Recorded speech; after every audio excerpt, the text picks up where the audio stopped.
Bismillahirrahmanirrahim. Assalamualaikum warahmatullahi wabarakatuh.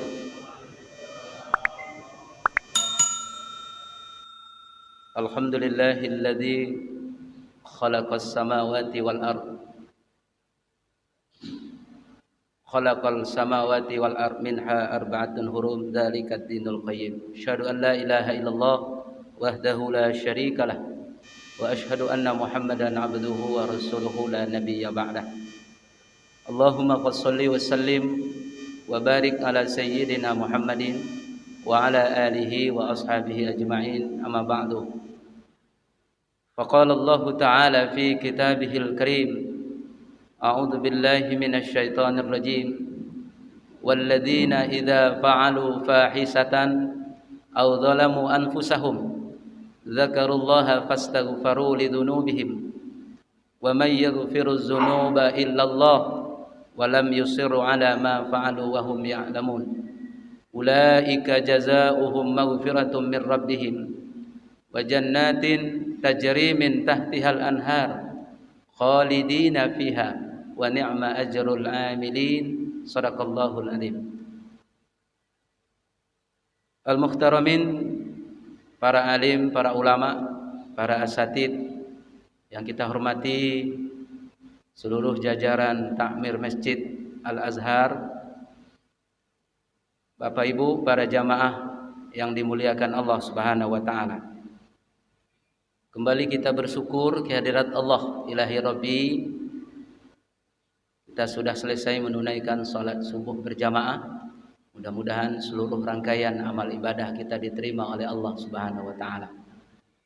Dan kita juga bersyukur, alhamdulillah, tahun ini kita dapat kembali melaksanakan ibadah Ramadan dengan penuh khusyuk, dengan nyaman dan aman. Tahun kemarin ya hampir seluruh masjid tidak ada kegiatan, vakum. Ada yang sembunyi-sembunyi sholatnya. Saya baru dapat informasi 2 hari yang lalu, rupanya ada yang sholatnya seperti tahun 65. Takut-takut sembunyi-sembunyi dalam kamar masjid, ya, takut dengan petugas. Alhamdulillah, kita tetap berdoa kepada Allah, mudah-mudahan wabah Covid ini segera berakhir. Ya, tidak hanya wabahnya, beritanya juga mudah-mudahan berakhir dengan segera. Amin ya rabbal alamin. Salawat beriring salam untuk Rasulullah sallallahu alaihi wasallam. Allahumma shalli ala sayyidina Muhammad wa ala ali sayyidina Muhammad. Bapak Ibu jamaah subuh rahimakumullah. Kajian kita yang akan kita angkat pada subuh kali ini ialah dahsyatnya istighfar. Ada amalan ringan, amalan sederhana, amalan yang selama ini mungkin banyak yang terlupakan oleh kita, yaitu membaca istighfar. Kalimatnya pendek, walaupun ada yang namanya Sayyidul Istighfar. Itu dalam hadis sahih, siapa yang mendawamkan membaca Sayyidul Istighfar setiap pagi sebelum terbit matahari, ya, dibaca Allahumma anta rabbi la ilaha illa anta ma khalaqtani sampai akhir itu dibaca Sayyidul Istighfar. Maka kata Nabi, kalau ditakdirkan Allah dia wafat sampai datangnya sore atau datangnya malam, tenggelam matahari, maka dijamin dia menjadi ahli jannah dan terjauhlah dia dari neraka. Dibaca lagi sehabis maghrib, ketika malam datang dibaca lagi Allahumma anta rabbi la ilaha illa anta sampai akhir. Maka kalau ditakdirkan Allah dia meninggal dari malam itu sampai datangnya subuh, kata Rasulullah sallallahu alaihi wasallam, dijadikan meninggalnya dalam keadaan husnul khatimah. Artinya apa? Walaupun bacaannya selama ini ringan, sederhana, tapi insya Allah memiliki fadilah yang sangat luar biasa. Dan istighfar ini boleh di mana saja, boleh kapan saja, boleh berapa saja, silakan. Kalau kita tanya lagi, boleh di mana saja? Ya, boleh di mana saja. Di rumah boleh, di kantor boleh, di kendaraan kita boleh. Asal jangan di tempat terlarang saja. Bahkan ada ulama yang mengatakan, kalau sekedar dalam hati, itu boleh di mana saja. Tapi kalau kita tanya, di mana yang paling afdol tempatnya? Nah, tentu di masjid. Boleh kapan saja. Siang boleh, pagi boleh, sore boleh, tengah hari boleh. Tapi kapan yang paling afdol? Wal mustaghfirina bil ashar. Dia beristighfar kepada Allah di waktu-waktu yang ijabah, di sepertiga malam terakhir menjelang datangnya sahur, dia beristighfar dan mohon ampun kepada Allah. Itulah yang paling afdal. Berapa saja boleh, ya berapa aja boleh, ya. Tapi yang paling tentu yang terbaik, yang lebih banyak dia membaca istighfar, luar biasa. Ada sebuah riwayat menarik. Ya, tidak ada kita yang tidak kenal dengan Imam Hasan Al-Basri, seorang ulama tabi'in. Beliau suatu hari pernah didatangi oleh beberapa kelompok orang yang memiliki masalah, yang memiliki persoalan dalam kehidupan dia. Yang pertama datang, ada kelompok serombongan tamu ke rumah beliau.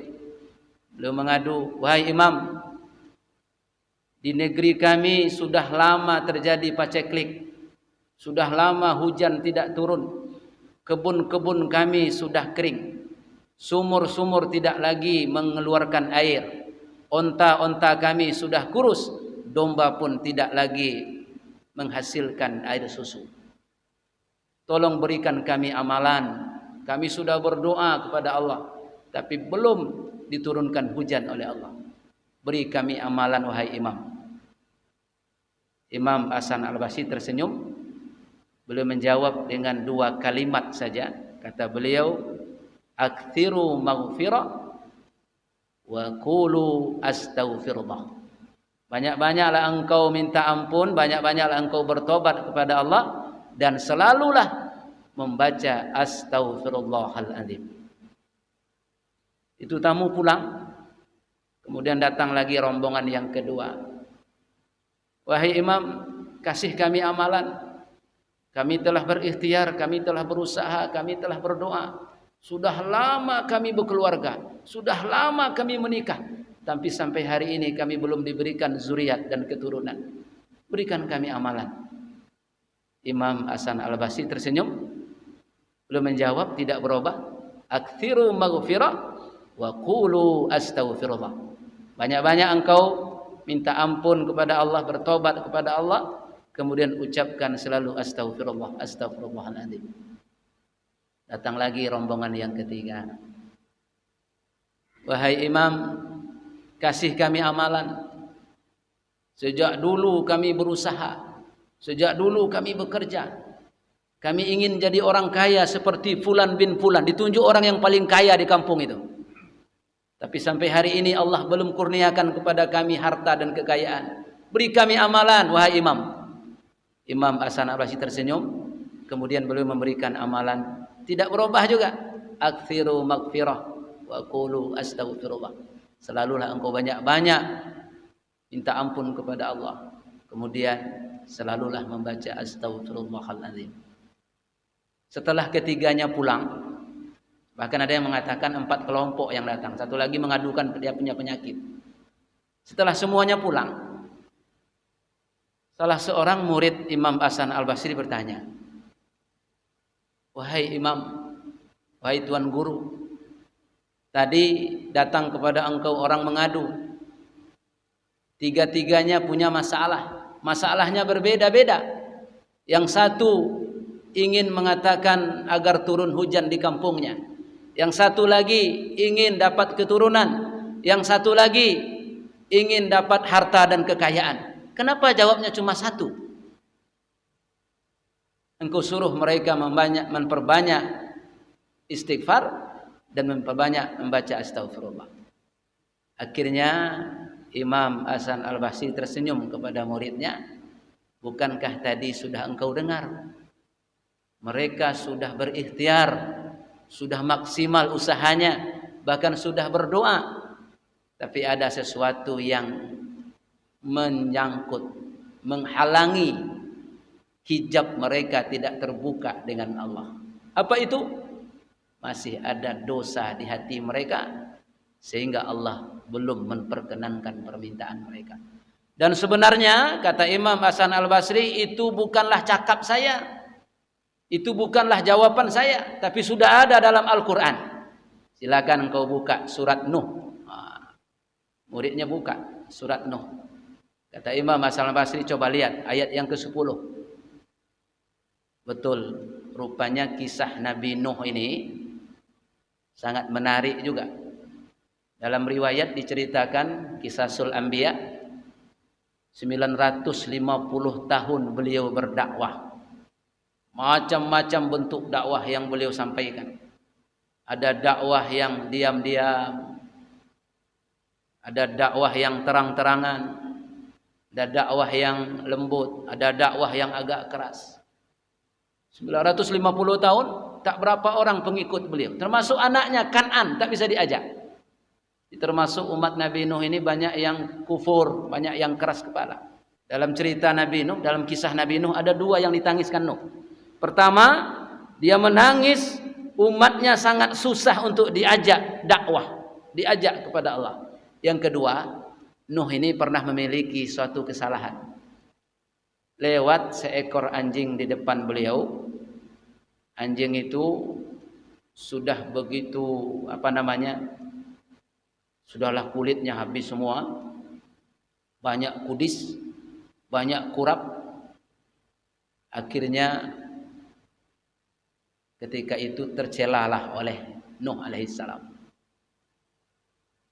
Wahai anjing, kenapa engkau begini betul nasibmu? Sudahlah kulitmu tidak ada, kudisan lagi, hidup lagi. Enak, kira seperti itu. Akhirnya langsung ditegur oleh Allah. Wahai Nuh, engkau telah menghina aku sebagai pencipta. Karena semua yang ada di bumi ini aku yang menciptakan, termasuk anjing yang sudah engkau hinakan. Akhirnya Nabi Nuh menangis. Makanya namanya Nuh, menangis. Kita tinggalkan itu dulu. Intinya apa? Kemudian Allah mengajak Nabi Nuh alaihissalam untuk memiliki metode baru dalam dakwah beliau. Makanya dalam surat Nuh ayat 10 itu, faqultustaghfiru rabbakum innahu kana ghaffara. Nabi Nuh berdakwah melalui ajakan untuk mengajak kaumnya beristighfar, bertobat kepada Allah. Ayo istighfar, ayo bertobat kepada Allah. Banyak-banyak istighfar, banyak-banyak bertobat. Betul, itu dilakukan oleh kaumnya. Innahu kana ghaffara. Sesungguhnya Allah itu Maha Pengampun, Maha Penerima Tobat. Betul. Langsung setelah umat Nabi Nuh bertobat, itu kampungnya menjadi luar biasa. Yursilis samaa alaikum midrara. Yang tadi kampungnya sudah tidak turun hujan, langsung turun hujan dari langit yang penuh berkah. Bahkan tidak itu saja, ya, apa berikutnya? Wa yumdidukum bi amwal wal banin. Kemudian datanglah harta berlimpah. Diberikan oleh Allah harta berlimpah. Kenapa? Hujan sudah turun, negerinya jadi subur, harta jadi berlimpah, tanam-tanaman jadi hidup. Tidak itu saja, wal banin, diberikan anak keturunan yang banyak. Tidak itu saja, kebun-kebun yang subur. Tidak itu saja, sungai-sungai yang mengalir. Dengan istighfar 5 sekaligus diberikan Allah kepada kaum Nuh. 1, hujan turun dari langit yang penuh berkah. 2, harta yang berlimpah. 3, anak yang banyak. 4, kebun-kebun yang subur. 5, anak-anak sungai yang mengalir. Hanya dengan amalan istighfar. Jadi betul kata Imam Hasan Al-Basri, itu sudah ada sejarahnya di zaman Nabi Nuh alaihissalam. Bapak Ibu jamaah rahimakumullah. Makanya istighfar ini ya selama ini mungkin kita anggap ini amalan kecil saja ini. Ini amalan yang rendah sekali. Kalau ada ustadz ngajinya istighfar, ini tidak perlu ini. Kenapa? Kaji yang rendah sekali, tapi itu dahsyat luar biasa. Dahsyat luar biasa. Silahkan dibaca hadis sahih riwayat Imam Muslim. Apa kata Nabi? Man qala astaghfirullahal azim alladzi la ilaha illa huwal hayyul qayyum wa atubu ilaih salasatan marrat. Di siapa yang membaca astaghfirullahal azim alladzi la ilaha illa huwal hayyul qayyum wa atubu ilaih salasatan marrat, 3 kali dia baca. Ya, terutama habis sholat tadi dibaca. Astaghfirullahaladzim alladzi la ilaha illa huwal hayyul qayyum wa atubu ilaih. Dalam suatu hadis, ghufira lahu, diampunilah Allah dosa-dosanya yang membaca tadi, walaupun dia lari dari perperangan. Ingat 7 dosa besar, salah satu diantaranya orang yang meninggalkan jihad atau lari dari medan perperangan itu dosa besar. Itu pun diampuni Allah dengan istighfar tadi. Bahkan di hadis lain, ghufira lahu law zabadil bahri, diampuni dosanya walaupun dosa itu banyak, mungkin banyaknya seperti buih di laut atau pasir di pantai. Diampuni Allah Subhanahu wa taala. Ini dahsyatnya istighfar. Di zaman Nabi Musa alaihissalam ada seseorang umat Nabi Musa mendatangi Musa alaihissalam. Dia minta kepada Musa, wahai Musa, tolong sampaikan kepada Allah agar kami juga diberikan sesuatu kelebihan, keistimewaan oleh Allah. Apa itu? Seperti yang dimiliki oleh Nabi Maksum, agar kita terpelihara, terjaga dari dosa, baik dosa kecil maupun dosa besar. Betul Musa kadukan kepada Allah, ya Allah, umatku meminta begini, begini, begini. Apa jawaban Allah? Wahai Musa, sesungguhnya aku tidak akan memberikan itu kepada umat engkau. Tapi ada yang lebih besar akan kuberikan. Ada yang lebih dahsyat yang akan kuberikan kepadanya, yaitu aku akan menaungi dia dengan ampunan dan rahman rahimku ketika dia berdosa, ketika dia berbuat maksiat, dan ketika itu juga dia memohon ampun kepada Allah Subhanahu wa taala. Jadi artinya apa? Ya, kalau kita bersalah, kita berdosa, ya, kita berbuat maksiat, ada yang lebih Allah sayangi kepada kita, yaitu kita mohon ampun kepada Allah. Astaghfirullahaladzim wa atubu ilaih. Mungkin tidak ada kita yang tidak tahu kisah Imam Ahmad bin Hanbal yang di hari tua beliau hidup ya di Irak. Kemudian suatu hari entah kenapa ada keinginan yang kuat di hatinya ingin berkunjung ke Basrah. Padahal beliau sudah uzur, sudah tua, sudah lemah, tapi ada keinginan yang kuat ingin datang ke Basrah. Entah kenapa. Ketika itu betul-betul walaupun ada keluarga yang melarang beliau, murid-muridnya bilang jangan lagi imam berangkat karena sudah tua, sudah lemah, sudah uzur. Tapi beliau ingin berangkat. Untuk berangkat. Berangkat ke Basrah.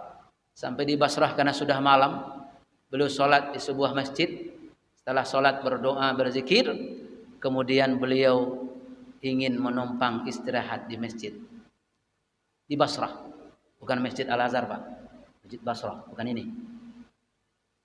Baru saja sorbannya digelar di atas lantainya masjid, tiba-tiba ya petugas masjid datang. Ya. Kemudian tugas masjid menegur, "Wahai Syekh," karena melihat orang sudah tua dipanggil Syekh, "Wahai Syekh, jangan tidur di masjid." Imam Ahmad bin Hambal tidak mengatakan, "Saya ini Ahmad bin Hambal." Tidak begitu. Kalau beliau perkenalkan diri beliau, jangankan di Basrah, satu Irak pun, mungkin satu Arab pun orang tahu. Karena seorang imam yang begitu luar biasa ilmunya. Tapi beliau sangat tawadhu. Beliau hanya berkata, "Saya sedang jadi musafir, sedang safar. Saya ingin menumpang istirahat di sini karena saya letih dan besok akan melanjutkan perjalanan." Ini tidak diterima, akhirnya diusir keluar. Imam Ahmad keluar, sampai di luar dilihat lagi di depan masjid ada semacam kanopi, tenda-tenda begitu. Beliau duduk lagi di sana. Karena memang sudah capek, digelar lagi sajadah, mau tidur di teras masjid. Datang lagi itu marbot masjid, petugas masjid, akhirnya disampaikan, "Tuan tidak boleh tidur di sini. Kalau mau tidur di penginapan." Wah, luar biasa sekali. Akhirnya diusir sampai ke luar pagar masjid. Sampai di luar pagar masjid dilihat oleh seorang tukang roti bahwa ada seorang tua diusir-usir oleh orang masjid. Dia panggil, "Syekh, ta'am. Syekh, sini dulu. Ada apa? Kenapa Syekh diusir-usir?" "Saya ini musafir," kata Imam Ahmad, "saya ingin menumpang istirahat." "Baik Syekh, begini saja," kata penjual roti, "saya ini punya tempat, punya rumah, punya kedai roti. Silakan masuk. Mudah-mudahan Syekh bisa istirahat di tempat saya." Alhamdulillah, Syekh dengan senang hati masuk ke kedainya tukang roti. Kemudian beliau dipersilahkan duduk. Tukang roti segera mengambil air minum dan ada beberapa roti yang sudah dibakar tapi belum terjual, hidangkan kepada Syekh. "Tapi maaf Syekh, saya nggak bisa menemani lama-lama karena saya mau membuat adonan roti untuk saya jual besok hari." Kata Syekh, "Tafadhol, silakan, enggak apa-apa." Syekh sudah minum, makan roti yang dihidangkan. Kemudian itu tukang roti langsung bekerja. Ada yang menarik yang membuat Imam Ahmad menjadi tercengang. Ketika tukang roti tadi bekerja membuat adonan roti, mulai mengambil tepung, dia membaca Astaghfirullahaladzim. Mengambil telur, Astaghfirullahaladzim wa atubu ilaih. Mulai mengambil gula, Astaghfirullah. Mulai mengambil alat-alat, Astaghfirullah. Mulai mengaduk, Astaghfirullah. Imam Ahmad bertanya, "Wahai tukang roti, sudah berapa lama engkau jualan roti di sini?" "Sudah lama Syekh, sudah tahunan." "Sudah berapa lama engkau mengamalkan istighfar seperti itu?" "Sudah lebih kurang 30 tahun wahai Syekh." Artinya apa? Sudah lama 30 tahun mengamalkan istighfar, setiap bekerja astagfirullah, setiap bekerja astagfirullah, setiap bergerak astagfirullah.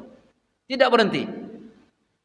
Imam Ahmad bertanya, "Wahai tukang roti, apa yang sudah engkau dapatkan dengan istighfarmu yang 30 tahun itu?"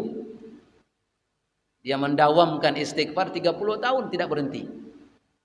Kata tukang roti, "Wahai Syekh, semua sudah saya dapatkan. Semua sudah dikasih Allah kepada saya. Saya sudah dikasih harta, saya sudah dikasih keturunan, saya sudah dikasih kekayaan. Semua sudah didapatkan. Tapi wahai Syekh, ada satu hajat saya sampai hari ini yang belum terkabul." Dikata tukang roti, ada satu hajat saya yang belum terkabul sampai hari ini. Imam Ahmad pun tercengang. "Wahai tukang roti, apa yang satu itu?" Akhirnya tukang roti menjawab, "Wahai Syekh, saya siang malam, pagi dan sore berdoa, ya Allah, pertemukan dengan saya dengan seorang alim, seorang alamah, seorang hamba Allah yang sangat dekat denganmu, namanya Imam Ahmad bin Hambal." Akhirnya Imam Ahmad tanpa disadari beliau takbir, Allahu Akbar, dipeluk tukang roti, menangis kedua-duanya. Akhirnya dikatakan, saya adalah Imam Ahmad. Barulah tukang roti bersujud kepada Allah. Dia sujud syukur, dipertemukan dengan doa-doanya yang selama ini. Artinya apa? Kata Imam Ahmad, rupanya magnet istighfarmu 30 tahun telah menarik aku untuk datang ke Basrah. Walaupun aku sebenarnya sudah uzur dan tidak mampu lagi. Ini kisah ini sangat menarik tentunya. Dan semua kita hampir mengetahui kisah yang seperti ini. Bapak Ibu jamaah rahimakumullah. Intinya apa? Bahwa istighfar walaupun kita anggap kecil, kita anggap sederhana, tapi begitu dahsyat menurut pandangan Allah Subhanahu wa taala. Bapak Ibu, ini kunci yang terakhir. Bukan kata saya, tapi kata Allah. Apa balasannya dari Allah orang yang suka istighfar, orang yang suka mohon ampun dan bertobat kepada Allah? Ulaika jazaohum maghfiratum mir rabbihim wa jannatin tajri min tahtihal anhar khalidina fiha wa ni'ma ajrul amilin. Orang-orang yang selalu beristighfar mohon ampun kepada Allah, mereka itulah yang dapat pengampunan dari Tuhan mereka. Tidak hanya itu, wa jannatin tajri min tahtihal anhar, mereka pun akan diberikan surga yang mengalir di bawahnya sungai-sungai. Tidak hanya itu, khalidina fiha, mereka akan kekal di dalamnya selama-lamanya. Bukan hanya itu saja, wa ni'mal ajrul amilin, itulah nikmat yang terbesar untuk mereka. Dahsyat ampunan. Makanya perbanyak membaca istighfar. Termasuk di bulan Ramadan ini dikenal dengan Syahrul Maghfirah, bulan pengampunan, bulan pembakaran dosa kita dari Allah Subhanahu wa taala. Mudah-mudahan istighfar ini menjadi milik kita. Mulai hari ini bertambah yakin kita bahwa salah satu amalan yang sederhana, amalan yang ringan, tapi sungguh berat timbangannya di sisi Allah ialah membaca istighfar. Bahkan wanita haid pun amalan yang utama untuknya memperbanyak istighfar, kata Rasulullah sallallahu alaihi wasallam. Demikian, mudah-mudahan ilmu kita bermanfaat dan semoga bisa kita amalkan. Billahi taufik wal hidayah. Usikum wa nafsi bi taqwallah. Assalamualaikum warahmatullahi wabarakatuh.